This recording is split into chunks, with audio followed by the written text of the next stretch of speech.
Sociological imagination as proposed by Charles Wright Mills.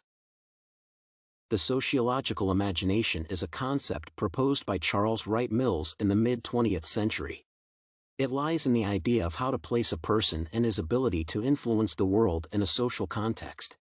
Thus, Mills describes the sociological imagination as the ability to link the personal problems of a particular individual with major social issues. While other sociologists focused on functionalism and understanding society as a system, Mills sought ways to find contact between systems and people. That is why he wanted to find a practical and casual application of sociological knowledge so that people could use it to influence the world around them. The sociological imagination is an approach to seeing the world around us that allows people to make a transition in consciousness from the personal to the social and political. Personal problems are related to human interpersonal relationships, and public problems are beyond the control of people. Personal and social problems are not two non-overlapping categories. They can merge if the personal experiences of many people coincide. That is why studying and using sociological imagination is utterly important in a democratic society.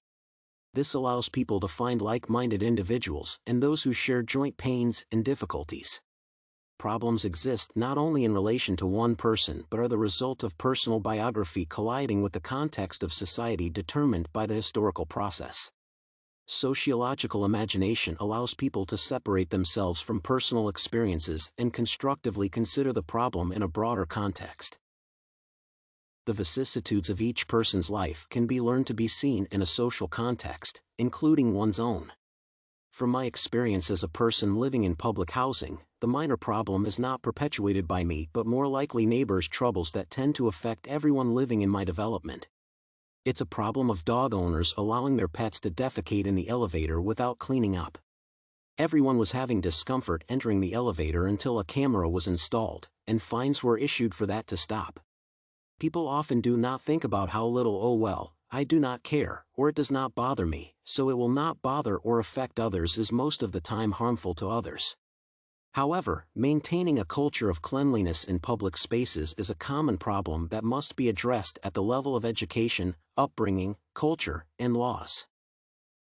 The sociological imagination allows you to see the context, identify common problems, and understand where the individual can put their efforts.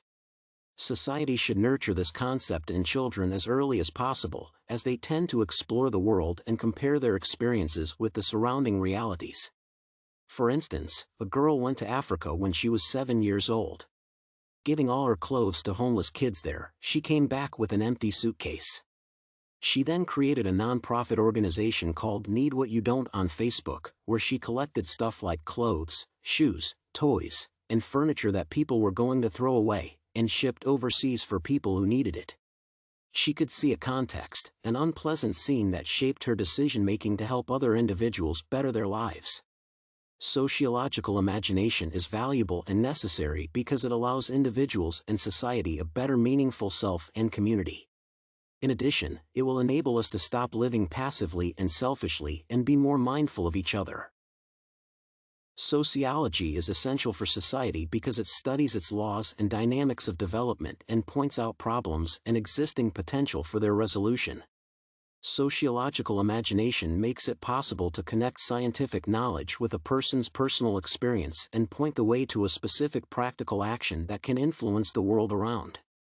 I believe that sociology touches every aspect of the life of every human being, including their interaction with institutions and the environment.